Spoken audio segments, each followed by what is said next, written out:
이제 우리 하나님 말씀 같이 살펴보시겠습니다. 하나님 말씀은 디모데전서 1장 12절부터 14절까지 말씀입니다. 오늘도 다 자리에서 일어나셔서 가정에서 예배 드리시는 분들도 다 자리에서 일어나셔서 이게 상징적으로 하나님의 말씀을 받들어 소중히 여기겠다는 그런 의지가 담겨 있으니까요. 디모데전서 1장 12절부터 14절 우리 한 목소리로 합심해서 같이 읽도록 하겠습니다. 12절부터 같이 읽겠습니다.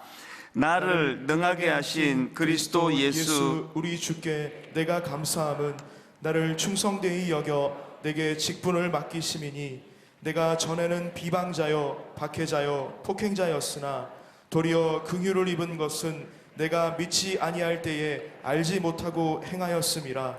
우리 주의 은혜가 그리스도 예수 안에 있는 믿음과 사랑과 함께 넘치도록 풍성하였도다. 아멘. 자리에 앉아주시기를 바랍니다. 미국의 존 오트버그 목사님이라는 분이 쓴 책인데요, 누더기 하나님, 이런 특이한 제목의 책이 있습니다. 이 책 제목을 왜 이렇게 정했나, 맨 앞부분에 누더기 인형을 가지고 이제 말씀을 풀어나가는 그런 책인데요, 앞부분만 제가 읽어드리겠습니다. 맨 책의 시작이 이렇게 시작합니다. 그녀의 이름은 펜디였다. 머리숱이 별로 없었고 한쪽 팔도 이런 상태였다. 그리고 흔히 그렇듯이 자기를 꼼짝 못하게 만드는 솜으로 채워져 있었다. 그녀는 내 동생 바비가 좋아하는 인형이었다. 이게 지금 이 책의 시작이 어떻게 시작이 되는가 하면은, 이 저자의 동생이 아주 어릴 때 이제 이분의 고모가 크리스마스 선물로 그 여동생한테 이 인형을 하나 이제 선물로 이제 구입해 준 겁니다. 처음에 인형을 선물로 받을 때는 너무 예쁘고 매력적이고, 또 아이들이 그냥 이 마음을 다 빼앗길 만큼 그렇게 매력적인 인형이었는데, 이게 이제 세월이 지나가면서 아주 볼품없는 인형이 되어버렸다는 겁니다. 그 부분을 이제 좀 더 읽어드리겠습니다. 시간이 지난 후 펜디는 더 이상 특별한 인형이 아니었다. 솔직히 말하면 쓰레기 같았다. 우리였다면 벌써 버렸을 것이다. 하지만 내 동생 바비는 그 작은 누더기 인형을 여전히 사랑했다. 펜디가 한참 아름다웠을 때 못지않게 누더기가 되었을 때에도 열렬히 사랑했다. 이제 세월이 많이 흘러가지고 이건 너무 볼품없고, 이게 어떤 사람은 이게 쓰레기인가? 그렇게 초라해진 인형인데, 이 저자의 여동생은 심지어는요, 이제 나이가 많이 들어가지고 인형을 갖고 놀 때가 아닌데도 불구하고, 그래서 이제 이 인형에 대한 사랑이 어느 정도였느냐 하면은, 한 번은 온 가족이 이제 캐나다로 이제 여행을 간 적이 있는데요, 돌아오는 길에 그 인형을 호텔에다 두고 왔다는 알게 된 겁니다. 그랬더니 그 다음 한번 들어보십시오. 일리노이 록포드에 있는 우리 집에서 캐나다로 휴가를 떠났다. 일리노이 경계에서 펜디가 함께 돌아오지 않았다는 것을 깨달았다. 그리고는 거의 다 온 길을 되돌아갔다. 펜디가 있던 캐나다의 호텔까지. 글쎄요, 일리노이 주는 제가 이민 가서 살던 주니까요, 거기서 캐나다 국경까지 넘어가는 데는 글쎄 나야가라 폭포 갈 때 보니까 12시간이 걸리더라고요. 지금 이 저자가 구체적으로 안 밝혀서 정확하게는 모르지만, 이미 인형을 캐나다 호텔에다 두고 엄청난 시간을 걸려서 지금 돌아가고 있는데, 이 애가 이제 상상해 보건대 펜디 인형을 두고 왔다고 난리를 부렸겠죠. 그래서 그 인형을 가지러 다시 차를 돌려가지고 호텔까지 갔다는 겁니다.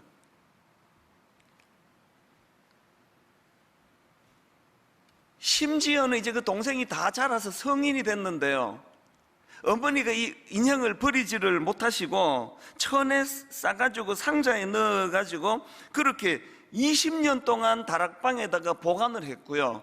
나중에 이제 그 여동생이 결혼해서 자녀들을 낳았는데, 이 누더기 인형을 캘리포니아에 있는 인형 그 수리하는 데 가져가 가지고 그 새 인형을 만들어서 자기 아이들에게 줬다는 겁니다.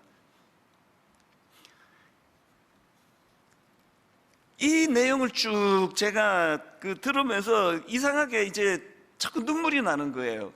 이게 지난주에 제가 이 부분을 다시 읽으면서 그 한 대목이 이렇더라고요.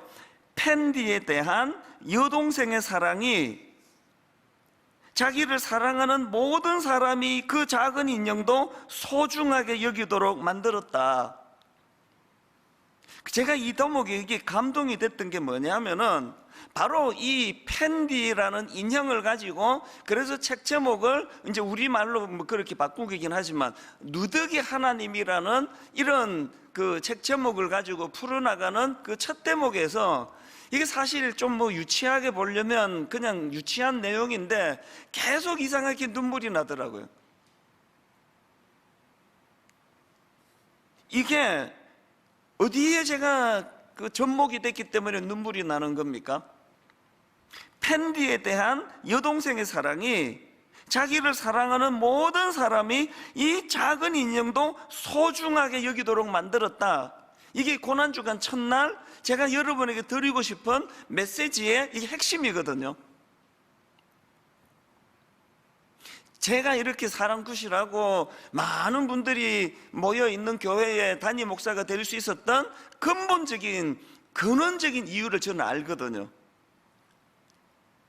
펜디에 대한 여동생의 사랑이 자기를 사랑하는 모든 사람이 그 작은 인형도 소중하게 여기도록 만든 것과 마찬가지로 이 보잘것없는 나 같은 것을 하나님이 너무나 사랑해 주셨기 때문에 그 하나님의 사랑이 수많은 사람들로 하여금 나 같은 인간을 존중하고 사랑하고 배려하고 이 말씀에 귀를 기울이도록 만들어 주셨다. 이게 이제 그 책을 읽는 동안에 제가 감정이입이 된 거거든요. 제가 왜 이 마음이 여기 뜨거워졌냐 하니까 방금 읽은 본문 디모데전서 1장 12절, 나를 능하게 하신 그리스도 예수 우리 주께 내가 감사함은 나를 충성되이 여겨 내게 직분을 맡기심이니, 사실 저는요 오래전부터 이 한마디를 마음에 되뇌이고 있었습니다. 나를 충성되이 여겨 내게 직분을 맡기심이니 무슨 뜻입니까? 사실은 나는 그런 사람이 아니라는 거예요. 나는 충성스럽지도 않고 나는 이런 직분을 맡을 자격도 없는 자인데 주께서 충성되이 여겨주시는 거예요. 여러분, 그 시들어 빠지고 옆구리가 터지고 팔이 하나 떨어지고 그 인형이 뭐가 그렇게 아름다웠겠냐고요. 그런데 그 저자의 여동생 어머니를 위시해서 주변의 모든 사람들이 그 펜디 인형을 함부로 버릴 수도 없고, 그 하나 사면 얼마 되지도 않는 그것 때문에 이런 비효율이 어디 있습니까? 수시간을 되돌아가 가지고 그 인형 가지려고 갈 수밖에 없었던 것은 바로 그 저자의 여동생이 그 펜디를 너무나 사랑했기 때문에 주변의 모든 가족들도 그걸 존중할 수밖에 없었다. 이게 오늘 우리를 말해주는 포인트라는 겁니다.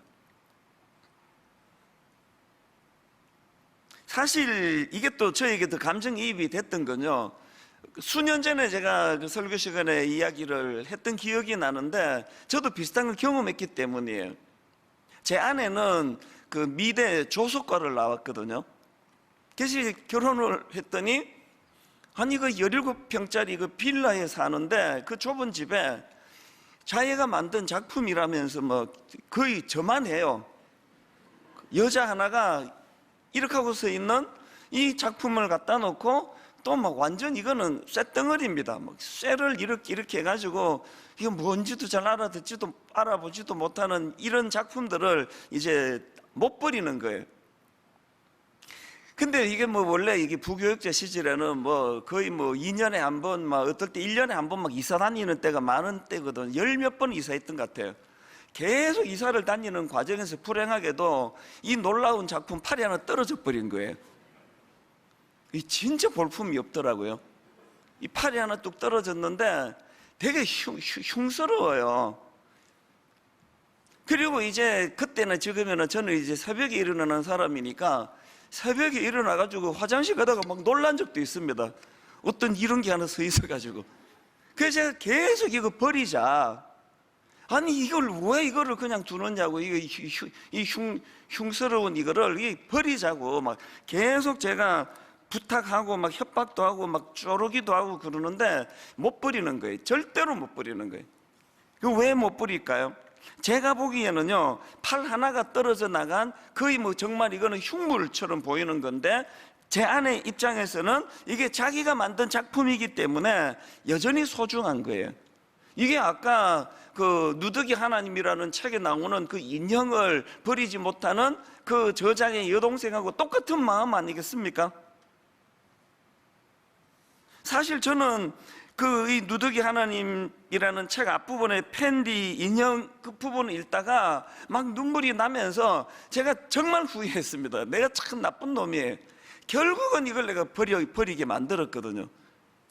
그러고 막 이걸 버리는 날 속이 시원했습니다. 이게 뭐 징글징글하던 게 이제 없어졌다고. 제가요 진짜 후회했습니다.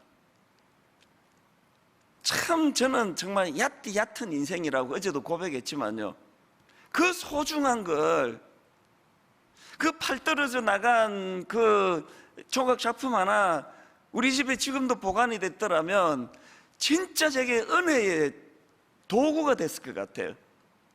팔이 하나 떨어져도, 다리가 하나 떨어져도 그 인형으로 치면은 그 인형의 솜이 탁 빠져나와가지고 아까 그 저자가 표현하기로 이 쓰레기 같은 거, 이런 것들도 버리지 못하는 그 근원적인 출발이 그게 우리 하나님으로부터 나왔기 때문에, 제가 그 팔 떨어진 작품을 들어가며 보고 나가며 보면 저에게 막 얼마나 은혜가 됐을까, 이거를 내가 왜 버리자고 그랬을까, 이게 되게 지금 후회가 되는데 뭐 어떡하겠습니까?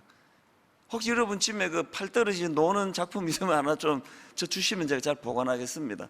여기에 엄청난 은혜의 메시지가 담겨져 있거든요. 그 펜디 인형 이야기를 이제 앞부분에서 그 책에서 이제 쭉 설명을 하고는 이제 이런 적용의 글을 남겼는데, 이게 참 은혜가 됐으면 한번 들어보십시오. 우리는 모두 누더기 인형이다. 흠 많고 상처 입었으며 깨지고 구부러졌다. 타락 이후 모든 인류는 누더기 상태에 있다. 우리의 유전자는 우리를 연약함에 고정시켜 놓은 것 같다. 그 다음 들어보세요. 우리 얘기예요. 진리가 선포되어야 할 때 우리는 속이기로 결심한다. 조금은 관대한 칭찬이 요구될 때 우리는 불평한다. 충성의 맹세에 매였을 때 우리는 고의적으로 배반한다. 그래서 우리는 누더기 인형 같다는 거예요. 그런데 그 다음 얘기 보세요. 그러나 우리는 모두 누더기 인형이긴 한데요, 그러나 우리는 하나님의 누더기 인형이다. 하나님은 우리의 누더기 상태에 대해 잘 알고 계신다. 그럼에도 어떻게든 우리를 사랑하신다. 우리의 누더기 상태는 더 이상 우리에게 중요한 문제가 아니다. 오늘부터 시작되는 고난주간, 여러분 이 두 가지 사실이요, 여러분 우리는 모두 누더기 인형이에요. 매력적이지 않습니다. 여러분 우리가 변화받고 목사 되고 전도사 되고 장로 되고 권사 되고 집사 되고, 우리가 지금 세상 사람들 앞에 매력적입니까? 세상 사람들보다 더 고상하고 아름다운 품위와 인격을 갖고 있습니까? 지금 여러분 29명의 우리 예비 단임 목사님들하고 저하고 매일마다 결의하는 게 이거예요. 뭐가 다르냐고. 우리가 무슨 자격이 있어서 29교회 예비 단임 목사로 설 수 있느냐고. 뭐가 더 매력적인 게 있느냐고. 여러분 우리는 자격 없는 자들이에요. 우리 모두 누더기 인형입니다. 그럼에도 불구하고 놓치지 말아야 되는 또 하나 다른 균형이 뭐냐, 우리 누더기 인형 맞습니다. 그런데 여러분, 그러나 우리는 하나님의 누더기 인형이에요. 하나님이 결코 버리지 못하는, 팔이 하나 잘려버린 조각 작품 같은 우리지만, 이제는 한 20년 세월이 흘러가지고 도대체 이게 인형이 흉스러워서 이게 도대체 봐줄 수가 없는 그런 인형이 돼버렸음에도 불구하고 절대로 이 인형을 버릴 수 없어 꽁꽁 싸가지고 20년 동안이나 다락에다가 보관해야 되는 하나님의 누더기 인형이라는 겁니다.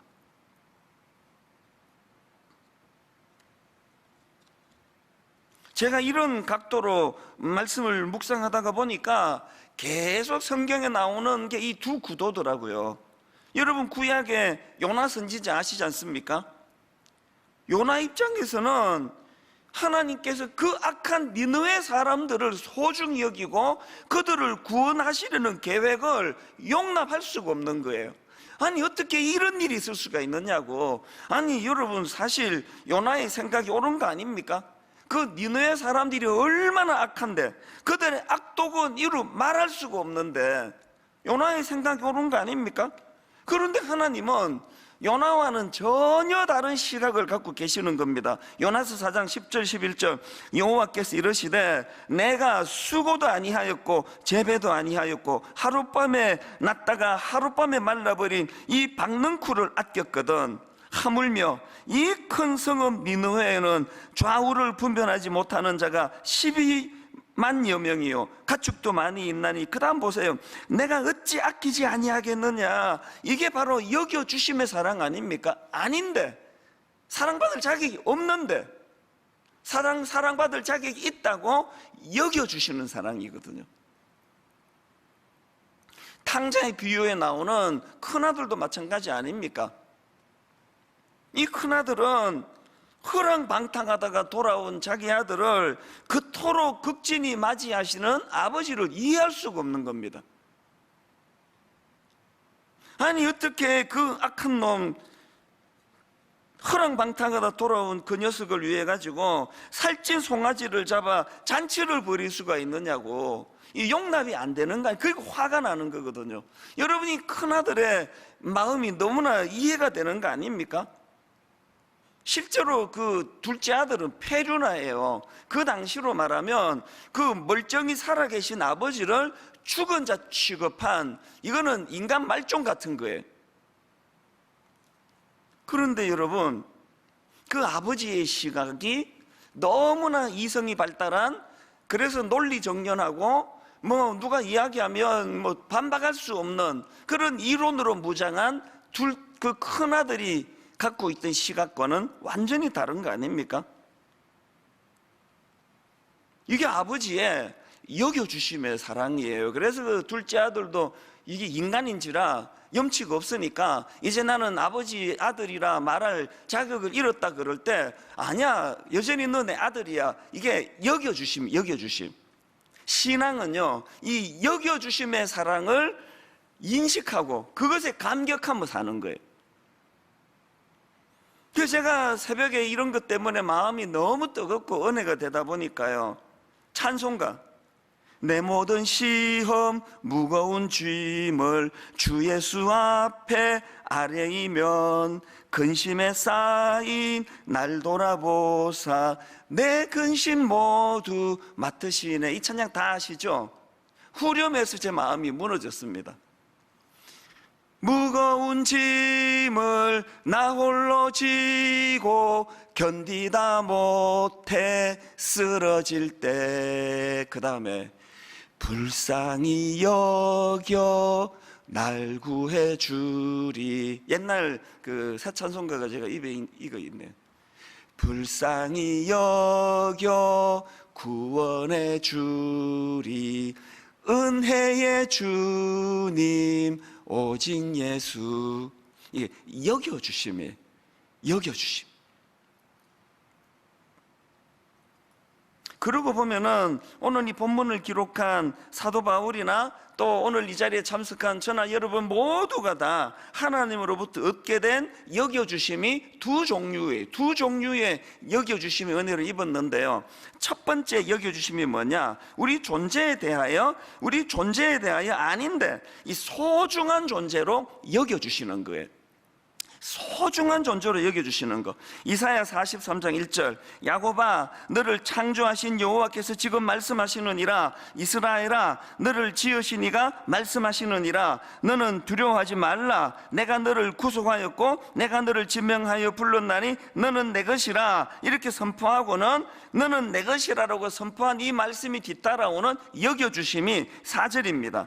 내가 내 눈에 보배롭고 존귀하며 내가 내 눈에 보배롭고 존귀하며 내가 너를 사랑하였은즉 내가 너 대신 사람들을 내어주며 백성들이 너의 생명을 대신하리니. 이게 소중한 존재로 여겨주심이에요. 여겨주심.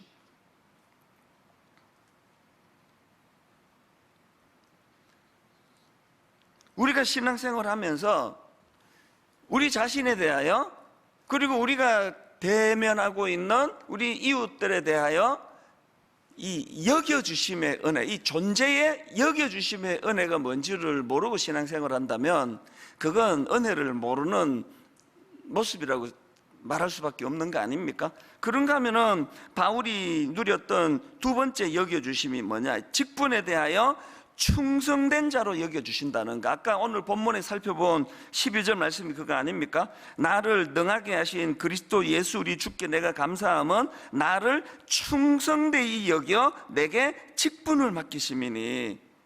지금 사도 바울이요, 아닌데 그 13절부터 보면은 자기는 오히려 주님을 핍박하고 예수 믿는 사람으로 핍박한, 나는 자격 상실한 자인데 주님이 나를 충성된 자로 여겨주시는 은혜. 그래서 여러분, 이렇게 이 여겨주심, 이 아닌데 사실은 충성된 자로 여겨주시고, 그리고 내 존재가 그 옆구리 터진 그 인형 같은, 혹은 팔 하나 잘린 조각품 같은, 이제는 내가 더 이상 매력도 없고 뭐 사람들 앞에 내세울 게 하나도 없는 사람이라는 이런 상처가 많음에도 불구하고 여전히 내 존재를 귀한 것으로 여겨주시는 그 은혜에 감격하면요, 이런 사람들에게서 나타나는 특징이 하나 있습니다. 그게 뭘까요? 자, 이 답을 말씀드리기 전에 먼저 제가 한 가지 살펴볼 것이 있는데요, 그 제가 사도 바울에 대해서 이제 그 묵상하고 살펴보면서 흥미롭게 생각하는 게 하나 있습니다. 그게 뭐냐 하니까, 바울은요, 시간이 가면 갈수록 자기를 비하하는 게 점점 더 심해집니다. 자, 한번 보시겠습니까? 성경 몇 군데를 제가 읽어 드리려고 하는데요. 자, 먼저 고린도전서 15장 9절을 보십시오. 이렇게 말합니다. 나는 사도 중에 가장 작은 자라.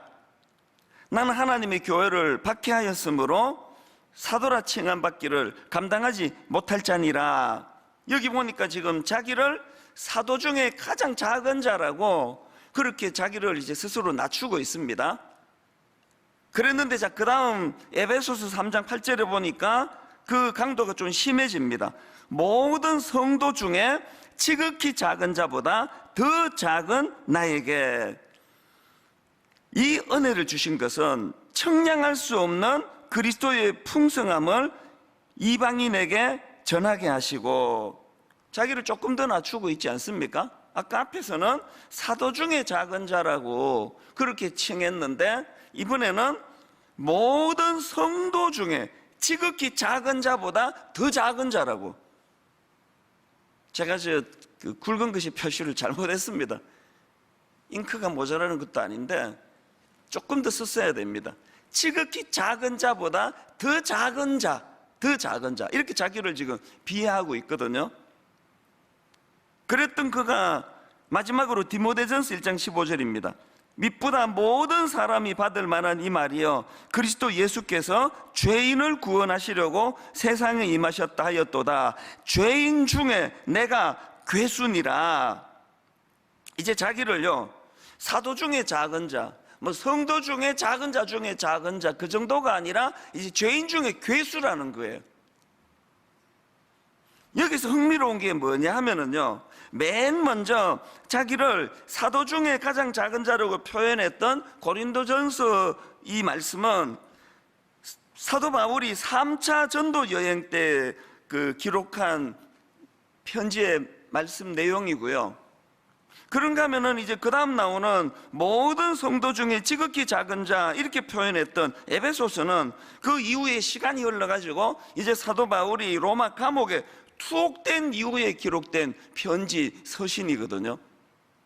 그런가 하면은 맨 마지막에 나오는 나는 죄인 중에 괴수다, 죄인 중에 내가 괴순이라, 이 말씀은요, 바울이 로마 감옥에 투옥된 이후, 그러니까 마지막 죽음을 앞두고 기록된 말씀이라는 겁니다. 갈수록 자기 비하가 이제 심해지는 거 아닙니까?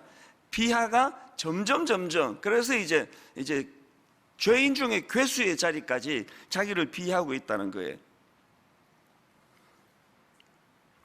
바울이 이렇게 철저하게 자기를 낮추고 또 낮추고 죄인 중에 괴수라고까지 낮출 수 있었던 그 겸손의 원동력이 어디에 있는 것 같으세요?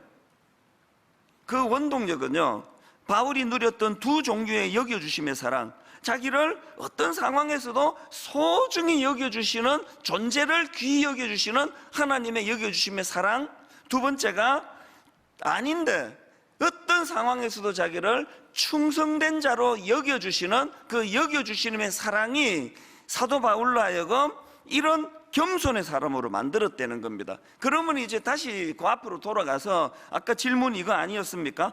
사도 바울은 이런 두 종류의 여겨주심을 받았는데, 이런 여겨주심을 누리는 사람들에게서 나타나는 특징이 뭐냐? 이걸 내가 질문 드리지 않았습니까? 특징이 뭘까요? 자신감이에요. 자신감 없이 자기를 그렇게 비하할 수 있습니까? 제가 겪어보니까요, 사람들이 저보고 우리 목사님은 좀 솔직하다고 그래요. 목사님은 자기 오픈을 잘한다고. 한편은 맞는 것 같은데 한편은 또 틀려요. 제가 저를 돌아보니까요, 해결된, 내 마음에서 문제가 해결된 것만 오픈을 합니다. 여전히 내 마음에서 부대끼는 거, 해결하지 않은 것, 이건 내가 너무 부끄러워, 절대로 오픈하지 못해요. 이게 다 가려가면서 하는 거지. 이제 그래도 이제 오픈을 많이 하는 편이니까 그만큼 해결된 게 좀 많다는 뜻으로 그렇게 받아주세요. 여전히 예수 믿는데 마음에 해결된 어떤 문제가 해결되지 않은 게 많은 분일수록, 그래서 저는 우리 교역자들 중에 어떨 땐 일부러 찌르기도 하고 일부러 자존심을 건들기도 하고 그거를 터트려야 되는데 이거를 못하는 교역자가 가끔씩 있으면 너무 마음이 아파요. 여러분에게 사도 바울이 가진 이 긍지와 이 자부심, 또 이 자신감이 여러분에게 있습니까? 이 사도 바울의 모습을 보면서 우리 스스로에게 질문해야 됩니다. 내게는 이 두 종류의 여겨주심의 사랑을 받는 자들이 누리는 이런 자신감이 여러분에게 있습니까? 왜 클핏하면 상처를 받습니까? 왜 클핏하면 그렇게 자꾸 오해를 하십니까? 상대방이 그런 뜻으로 말한 것도 아닌데 왜 자꾸 괴로워하면서 저 사람이 나 비웃는 것 같다고, 그거 왜 그러십니까? 왜 여러분, 우리는 사도 바울이 가진 이 겸손함, 자기 스스로를 낮추고 사람들은 시간이 갈수록 사도 바울의 존재를 너무나 우뚝 선 위대한 종으로 그렇게 인식을 하는데, 왜 자기는 정반대로 점점 자기 비하가 심해진다 할 정도로 그렇게 자기를 겸손히 낮춥니까? 그리고 거기에 사실은 보이지 않는 영적인 자신감이 거기에 배어져 있다는 걸 우리는 인식하고 살아가지 못합니까? 왜 그렇습니까? 사도 바울이 누렸던 이 두 종류의 여겨주심의 사랑, 이거를 누렸기 때문에 오늘 본문 14절에 그의 자신감을 보십시오. 우리 주의 은혜가 그리스도 예수 안에 있는 믿음과 사랑과 함께 넘치도록 풍성하였도다. 정말 저는 이번 고난주간에 저와 우리 모든 성도님들의 입술에 이 14절의 고백이 있었으면 좋겠습니다. 우리 주의 은혜가 그리스도 예수 안에 있는 믿음과 사랑과 함께 넘치도록 풍성하였도다. 이 풍성함이 우리로 하여금 자신감을 되찾아주고 우리로 하여금 삶의 여유를 가져다 줌으로 말미암아, 어제 제가 눈물로 고백하며 기도하지 않았습니까? 저 사람이 나한테 뭐라고 시비 걸고 없는 말로 모함하는 그 사람이 미운 게 아니라요, 이 정도까지도 포용하지 못하는 좁아터진 내 존재, 이 내 속이 너무 속상하고 너무 원망스러운 거 아닙니까? 왜 여유가 없느냐고요? 이 사랑의 풍성함을 모르기 때문입니다. 그래서 저는요, 이번 이제 이 고난주간에 하여튼 가정의 대화가 복구되기를 원하고, 그 옛날에 우리는요, 가정 이런 말보다 식구라 그랬어요. 난 그 말이 너무 좋아요. 식구가 뭡니까? 밥 십자의 입구 아닙니까? 밥 같이 먹는 사람이 식구예요. 사랑하는 예수 믿는 성도님들의 가정마다 이 고난주간을 계기로 밥 같이 먹는 시간이 확보됐으면 좋겠습니다. 같이 밥을 먹으면서, 그래서 저는 이번에 이 순서들을 할 수 있는 대로 다 줄이고, 그리고는 이 은혜를 가정 안에서 이 오늘 주신 이 말씀을 가지고 좀 대화를 나눠보시면 얼마나 좋겠습니까? 그래서 이 두 가지 실천 사항을 말씀드릴 테니까요, 이걸 이제 이따가 조금 있으면 이 예배가 마쳐지면 우리 가족 간에 이 문제를 가지고 서로 축복하고 대화하고 기도의 소재로 삼으시면 좋겠습니다. 고난주간에 우리가 실천해야 될 두 가지 사항 중에 첫째, 바로 이 하나님의 이 여겨주심의 사랑을 좀 누리시기를 바랍니다. 이 여겨주심의 사랑을 누리는 자가 삶에 여유가 있고 풍성함이 있고 자신감이 있고 자기를 드러내는데 어떤 부끄러운 것들도 부끄럽게 여기지 않을 수 있게 된다고 한다면, 그래서 로마서 5장 6절, 우리가 아직 연약할 때에 기약대로 그리스도께서 경건하지 않은 자를 위하여 죽으셨도다. 그 다음 8절, 우리가 아직 죄인 되었을 때에 그리스도께서 우리를 위하여 죽으심으로 하나님께서 우리에 대한 자기의 사랑을 확정하셨느니라. 도대체 우리는 이런 사랑을 받을 자격이 없는데 우리를 구원해 주시기 위하여 십자가의 대가지불까지 이루셨던 그 여겨주심의 사랑이 우리에게 긍지로 자리 잡아야 되는 거 아닙니까? 저는 인터넷을 검색하다가 미국의 풀러 신학교 교수님이라고 하네요, 이안 피터 왓슨 교수님이라는 분이 했다는 명언 하나를 발견했습니다. 아까 누더기 하나님의 그 첫 부분에도 이 교수님 이름이 나오는 걸 제가 봐서 검색을 해봤더니요, 이분이 이런 명언을 남겼네요. 이안 피터 왓슨이. 들어보세요. 어떤 것은 가치 있기 때문에 사랑을 받는다. 어떤 것은 가치 있기 때문에 사랑을 받는다. 그러나 어떤 것은 사랑을 받고 있기 때문에 가치가 있는 것이다. 이 차이를 아시겠습니까? 저는 후자예요. 저는요, 내 존재가 가치 있는 그 무엇, 다른 어떤 목사님들이 갖고 있지 않은 어마어마한 어떤 매력을 갖고 있어서 제가 가치 있다고 생각하지 않습니다. 저는 후자예요. 사랑을 받고 있기 때문에 내가 가치가 있는 거예요.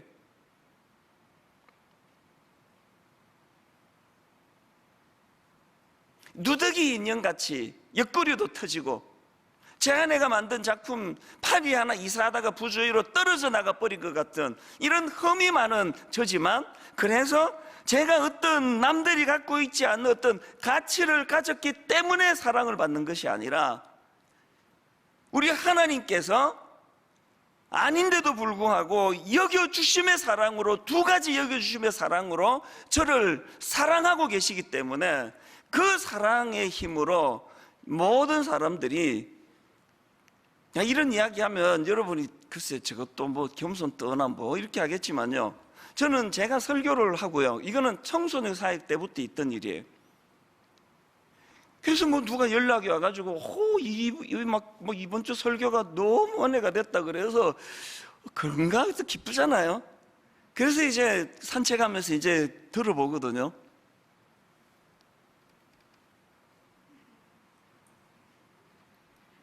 하도 이해가 안 돼가지고요, 예전에 청소년 사회 갈 때 그 중학교 애들이 막 목사님 오늘 막 은혜 받았다 그래가지고 제가 내린 결론이 뭐냐, 이게 내가 지금 이렇게 설교를 이렇게 했는데 성령님이 우리 성도님 귀에는 이렇게 들리게 이걸 물리적으로 바꾸어 주시는, 아니, 내가 진짜 그렇게 생각한 적이 있습니다. 내가 이러는데 지금 이제 내가 막 엄청 지루하게 설교를 하는데 엄청 지루하게 들리면 그 육적인 사람입니다. 지금 엄청 지루한 분은 그 문제가 많은 분이에요. 지금 내가 엄청 지루하게 설교하는데 내가 이제 매력 없는 계속 하고 있는데 성령님은 이분들 귀에 어로 들리게 하시는가 보다. 내가 그렇게 해석한 적도 있다니까요. 다시 말씀드립니다. 어떤 것은 가치 있기 때문에 사랑을 받는다. 그러나 어떤 것은 사랑을 받고 있기 때문에 가치가 있다. 저와 여러분 모두가 다 내 인생이 유난히 사랑받을 수밖에 없는 매력을 가진 존재라서 사랑받는다면 하나님의 은혜를 모르는 사람이에요. 수만 명이 나를 인정하고 수천 명이 나를 인정한다 하더라도 여전히 나는 사랑받을 자격이 없는 인생이라, 여전히 나는 사랑받을 수 없는데 여겨주심의 사랑을 받기 때문에, 하나님이 나를 사랑하시기 때문에. 그래서 여러분, 요한일서 3장 1절, 보라, 아버지께서 어떠한 사랑을 우리에게 베푸사 하나님의 자녀라 일컬음을 받게 하셨는가, 우리가 그러하도다. 제발 좀 이 여겨주심의 사랑으로 여러분 스스로가 이런 긍지가 좀 있으면 좋겠습니다. 팔 떨어져 나간 조각품이지만 주인이 저 무지한 남편과 싸우면서까지 이거 버리지 않으려고 애쓰는 그 사랑을, 여겨주심의 사랑을 받는 그 조각 작품, 이게 우리라는 거 아닙니까? 그래서 저는요, 어릴 때부터 흥얼거리던 내가 연약할수록 더욱 귀히 여기사, 그 1절이 예수 사랑하시면 난 3절이 더 좋아요. 1절도 너무 주옥 같지만, 내가 연약할수록 더욱 귀히 여기사, 이게 뭡니까? 제 방에 이렇게 제 사무실 벽에 써놓고 있는 그거 아닙니까? 덜 논리적이면서 더 사랑하라. 내가 연약할수록 더 귀히 여기는 거 논리 빵점이에요. 하나도 맞지 않는, 논리가 안 통하는 건데 우리 하나님은 덜 논리적이면서 더 사랑하는 길을 택하신 분입니다. 그 사랑이 오늘 저를 이렇게 자신감 넘치는 인생으로 바꾸어 가고 있는 거.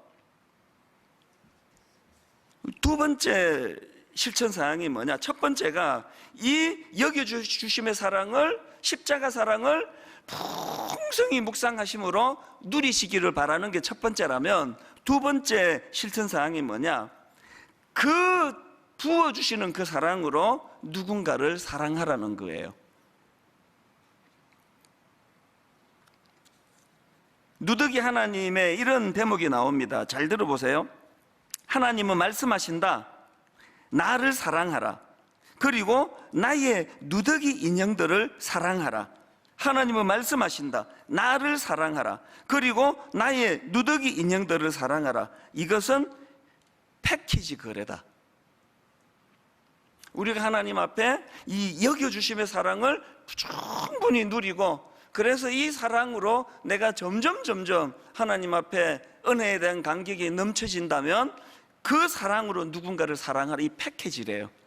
그래서 하나님이 나를 존귀히 여겨주시는 것처럼 우리도 여호와 하나님을 존귀히 여기는, 하나님을 소중히 여기는 마음을 가질 뿐만 아니라 그 하나님을 소중히 여기는 그 마음으로 나의 누더기 인형들을 사랑하라. 제가 다시 부탁을 드립니다. 29 목사님들 지금 엄청 긴장하고 있거든요. 그 29 목사님을 덜 논리적이면서 더 사랑하는 방식을 택하신 하나님의 방식으로 판단하고 정죄하고 비판하는 우리의 발달된 그 사람을 평가하는 그 실력이 좀 죽었으면 좋겠어요. 그래서 이 29 목사님들이 너무나 주님 안에서 성숙한 성도님들을 만나면서 드디어 긴장이 풀어질 때 기량이 나타나 마음껏 사랑하게 될 줄로 믿습니다. 그래서 저는 이런 면에서 요한 1서 4장 10절 사랑은 여기 있으니 우리가 하나님을 사랑한 것이 아니요 하나님이 우리를 사랑하사 우리 죄를 속하기 위하여 화목 제물로 그 아들을 보내셨음이라. 사랑하는 자들아 하나님이 이같이 우리를 사랑하셨은즉 사랑하는 자들아 하나님이 이같이 우리를 사랑하셨은즉 우리도 서로 사랑하는 것이 마땅하도다. 결론을 맺습니다. 이번 고난주간의 주제가요, 십자가 변화의 능력입니다. 십자가 변화의 능력. 변화의 능력이 여겨주심의 하나님의 사랑으로부터 시작이 된다면 그 풍성해진 이 십자가 사랑을 가장 먼저 흘려보내주는 대상은 당연히 가장 가까운 데 있는 분들이에요. 그게 가족입니다. 그게 가정이고요. 오늘서부터 금요일까지 식구, 저녁을 같이 식사를 같이 하고 말씀을 같이 듣고 오늘 주신 이 여겨주심의 사랑으로 어떻게 우리가 서로 더 사랑하고 섬길 건지 가족 간에 많은 대화가 또 기도 제목이 오가게 되기를 바랍니다. 덜 논리적이면서 더 사랑하라. 이 말씀을 기억하시면서 아까 우리 그 예배가 시작될 때 찬양팀에서 불렀던 찬양인데 너무 은혜가 돼서 이거 한 번 더 부르면 좋겠다고 제가 찬양팀에 부탁을 했는데요. 어둠 속 헤매이던 내 영혼 갈 길 몰라 방황할 때에 주의 십자가 영광의 그 빛이 나를 향해 비추어 주셨네. 어둠 속 헤매던 내 영혼 갈 길 몰라 방황할 때에 주의 십자가 영광의 그 빛이 나를 향해 비추어 주셨네. 그리고 말씀하십니다. 아닌데 여겨주심의 사랑으로 우리를 인도해 주십니다. 가사를 생각하시면서 우리 함께 이 찬양 불러드립니다. 어둠 속 헤매이던 내 영혼 어둠 속 헤매이던 내 영혼 갈 길 몰라 방황할 때에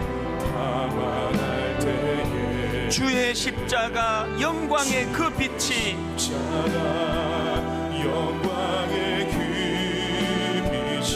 나를 향해 비추어 주셨네. 주홍빛보다 더 붉은 내 죄 그리스도의 피로 씻기어 완전한 사랑 주님의 은혜로 새 생명 주께 얻었네. 은혜 아니면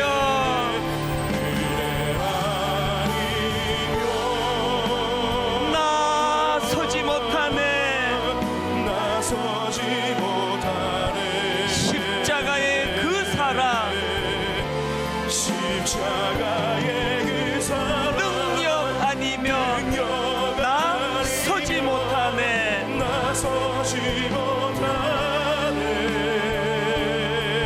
은혜 아니면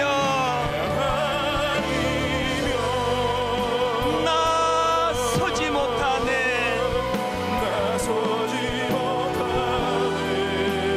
놀라운 그 사랑 그 은혜 아니면 나 서지 못하네.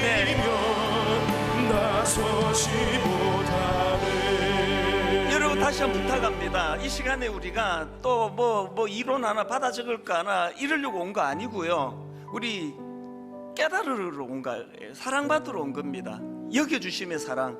이 두 종류의 여겨주심의 사랑. 팔 떨어진 조가품 같고 이제는 그 인형 이제 용도가 다 끝났습니다. 이제 애도 다 컸고 누더기처럼 돼가지고 누가 보니까 이거 쓰레기인가? 이거를 버리지 못해 꼭꼭사 20년을 다락방에다 올려놓을 수밖에 없는 것 사랑을 받았기 때문이에요. 여겨주심의 사랑, 내 존재에 대하여 소중히 여겨주시는 여러분 너무너무 부끄러운 고백이지만 제가 열등감이 얼마나 많은지 아십니까? 옛날에 그 흔적이 틈만 나면 새 나와요.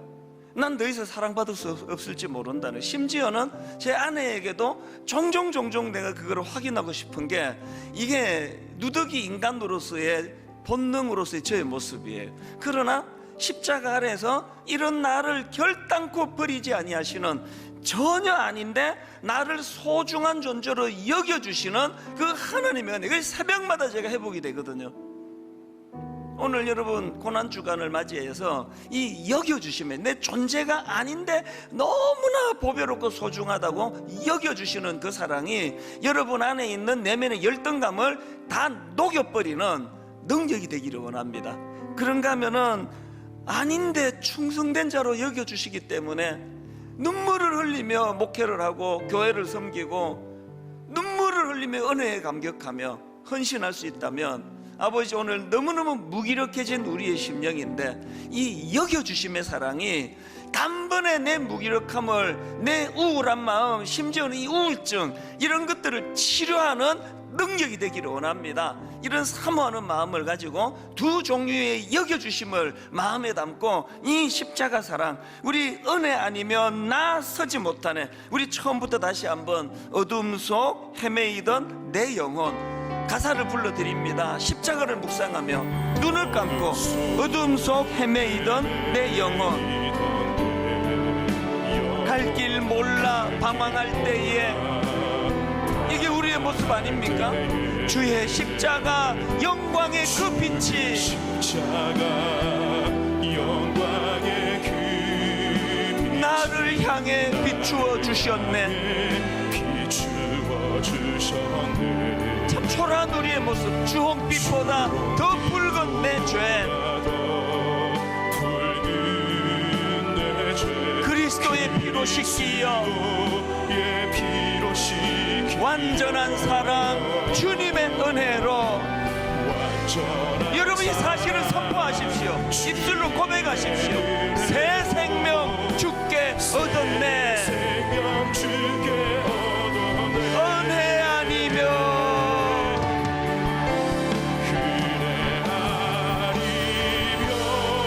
나서지 못하네. 십자가의 그 사랑, 능력 아니면 십자가의 그 사랑, 능력 아니면 나서지 못하네. 은혜 아니면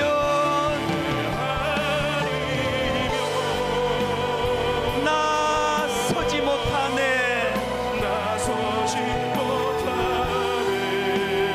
놀라운 사랑, 그 은혜 아니면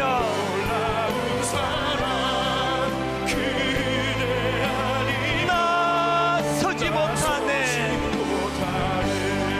나의 노력과 의지가 아닌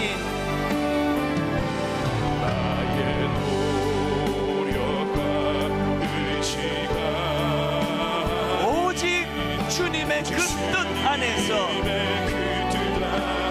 의로운 자라 내게 말씀하셨네.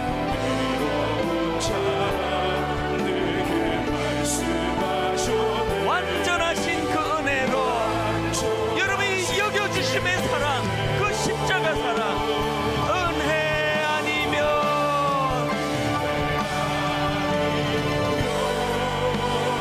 나서지 못하네. 십자가의 그 사랑, 능력 아니면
내가 들으니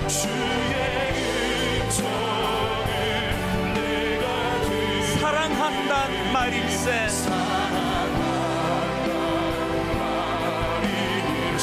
믿는 마음으로 주께 가오니 나를 영접하소서. 우리 이절 이렇게 노래합니다. 주여 넓으신 은혜 베푸사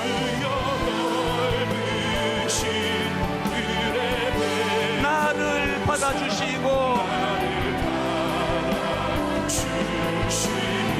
나의 품은 뜻 주의 뜻같이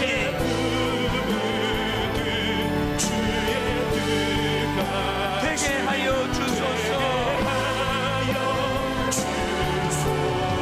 내가 매일 십자가 앞에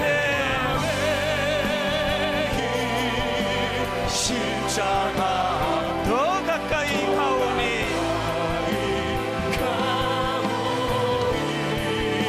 구세주의 흘린 보배 피로써 나를 정케 하소서. 우리 마지막으로 전심으로 한번 이렇게 선포합니다. 내가 매일 십자가 앞에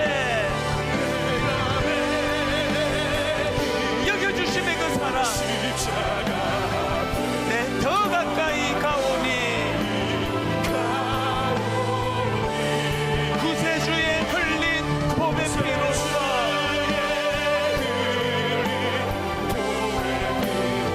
나를 정케 하소서. 나를 정케 하소서.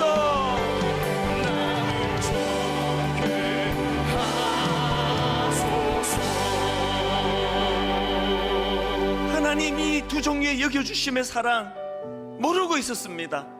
아버지의 존재를 귀히 여겨주시고 아닌데 충성스러운 자라 여겨주시는 그 사랑, 하나님 그 사랑으로 회복되는 고난주간 되기 원합니다. 각자에게 주신 은혜의 말씀을 따라 같이 기도하기 원하는데요, 오늘 저를 따라 큰 소리로 3번 선포하고 우리 통성으로 기도하기 원합니다. 이렇게 따라 선포해 주시기 원합니다.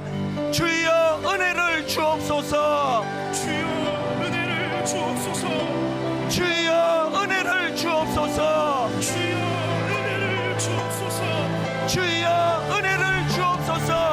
주여 은혜를 주옵소서. 다 같이 한 목소리로 기도하십니다. 살아계신 하나님 아버지, 하나님 은혜를 이 시간